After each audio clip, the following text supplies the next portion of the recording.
want to show you how this works. This is your viewport. By default, you can't do anything.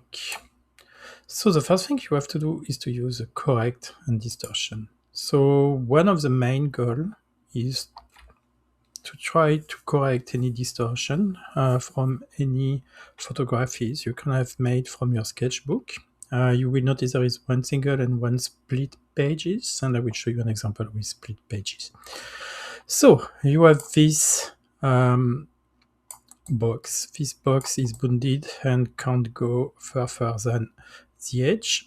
With your mouse wheel, you can change the size. And if you maintain Shift and mouse wheel, you will be able to rotate the whole canvas. So this is super useful to have your first settings. And when you see a configuration like this one, for example, let me go to something like this and reset the view here. You see that you only have you have this distortion. So basically you have to try to match the original scale and to avoid any distortions. So you can simply move any points you want to try to achieve what was the original scale. To help you, you can click here. You have a grid here to check if you want if everything is aligned. Could be a way, and at any time you can hit reset. You can refine. You see it's real time, so you can easily check how it's working when you move a point. And you always have this hole to compare. This won't do nothing because this hole to compare here will be used to see when we apply some effects. You can save at any time. So if I save now, I will have my configuration, I will have my points, which is pretty useful. So let me try to go closer. So this is one of the first purpose of this app, but it wouldn't be fair to just reduce this app to this because it can do so much thing. So let me try to do something a little bit different because I want to have a different frame. Okay, like let's say like this, for example. So the first one, light and smart, can be used, but I would like to say that they have been implemented more for split pages, but I will show you later how it works. So the light equalizer is when you have two pages to try to match one single light for everything. You still can use it on one page if you want. As you see, it will change a little bit the lighting. The smart contrast, same, it will move your contrast. And now you can zoom if you want to see the difference, and you can alt compare to see how it has changed your image. So if you are happy with it, you can keep these settings. Now you have the color grade. The color grade is a way to change in a more global way some colors. I can try to pick, for example, the darkest one. Okay. And you will see that you will change the global tint color and the global exposure. This is one way to modify an image, but you will see right below you have something called style and extraction. So style and extraction works in two ways, and we have a little bonus here that will use one of the other settings. So when I use color, it's a global settings. I mean, it uses all the color of your images. When we use extract, it's different. It will try to analyze if you have one ink color, for example, the pure graphite, and you will be able to change the settings based on this unique color. If you all to compare, you will see it's a bit different. We are losing some paper details, but it's another way to set colors. And with this pure graphite, you can at any time click on it and you can change the original color of your image. So it can be something fun to experiment, to have a color a little bit lighter, a little bit bluish. It's, one more time, it's up to you to play with it and to check if it's something you are happy with. And you can come back to equalizer, change the light, change everything you want. Okay, let me reset the view and we can compare. One more time, you will need to experiment. It will depend on how you have created your sketch. For example, if it's only a blue pen, whatever it's a beak or anything else, you can click this one. I will show you an example later. So let me save this. Okay. Just to, in case we need to come back to something. You will see we have some special effects. So we can invert the color. This is sometimes if you can have some specific needs. And we can add a paper if you want. It will add some texture on the paper, so it won't be easily spotted in this mode. If I change something, it's not something you will really see because it's mostly used for another mode I will show you later. You can at any time export on JPEG, PNG, you can send to crop to create different social media format, send to Panel Architect, another application, or send to your portfolio.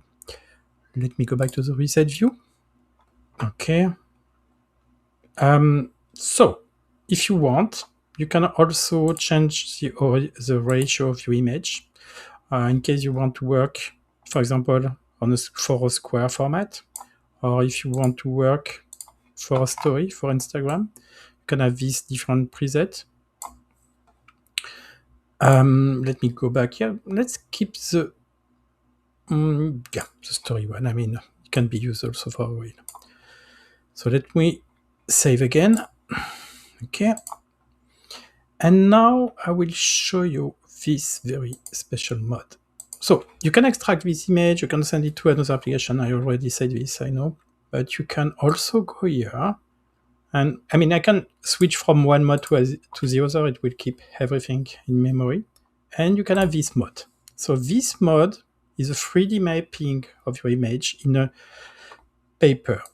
So now you have a camera and you can play with it and you can move. As you see, it's a different render, and there is one big reason connected to this. The first one is that now you have a light and now you can see the paper texture because it's more think like something to be used in 3D. Okay, so you can have some really nice 3D shot angles. So this is how powerful the light is. This is a little bit different. I can show you later the blur. Let me go back to the special effects because now you have paper. So you can play with the opacity of your sketch behind this paper, and you can have also how deep is the paper texture. And you can have different modes, like in Photoshop, you can have a multiply, a screen, or lighten, and it will depend on the angle of your paper. For example, you can move your image by using the right mouse. With the left mouse, you can change the angle. Okay.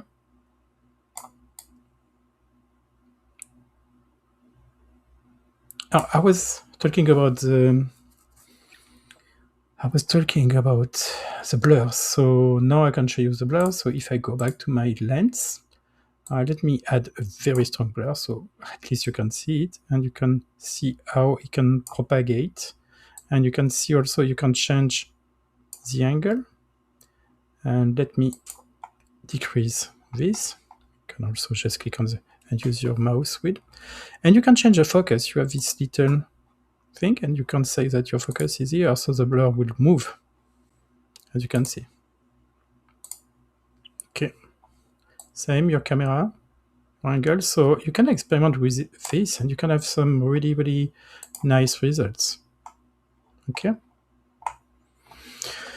Once I can save, I can change my format. So let me save this one, and let me load a different project. So I will. So just to come back, if I can change at any time, if you want the settings and everything, let me go back to import and let me show you something a little bit different. So go back here and for example, let me, I will, this one. So this one is a bit different, and I will do is correct.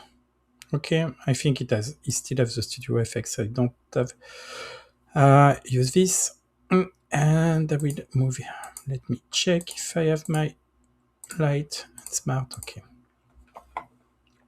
So you can decide that this is a split page, and it will now show this with two different.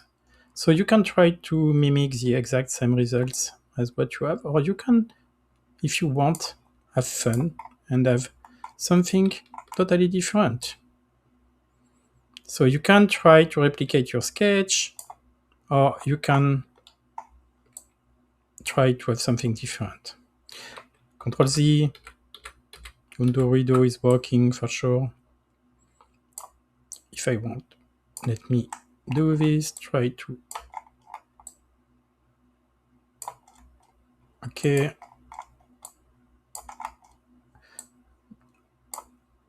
I mean, it's just for the example, but you can see we have different settings. We have the book gap. So we can show how close the two pages are from each other. You have the 3D inside, and you can move one page compared to the other. You can change, as you see here, or left, right.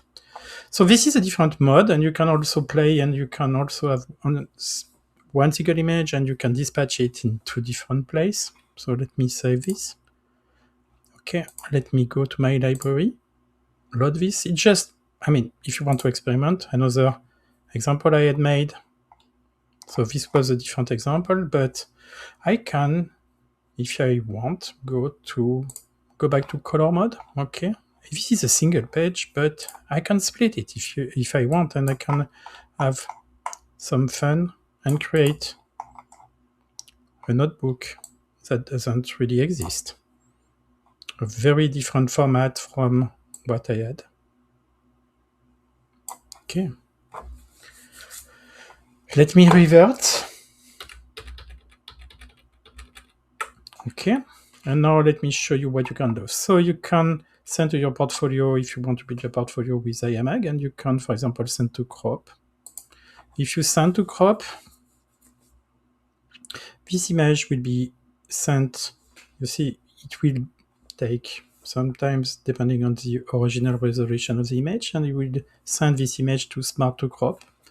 And I can do whatever I want. So right now, I am in it's a different application, so I won't do a tutorial about this one, but if this one you can create as many formats as you want for your social media, and you can, if you want, add a logo, and you can, if you are not happy, for example, with this one, just quickly change the format, quickly change this one.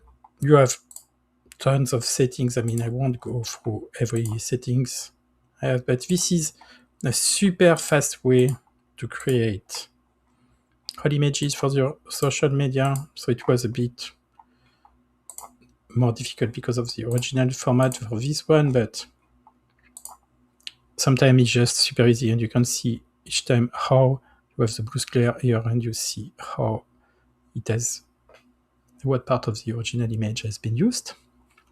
You can have global settings for all image. You can add, if you want, if you have your library. So you have the branding, and you can add a logo everywhere.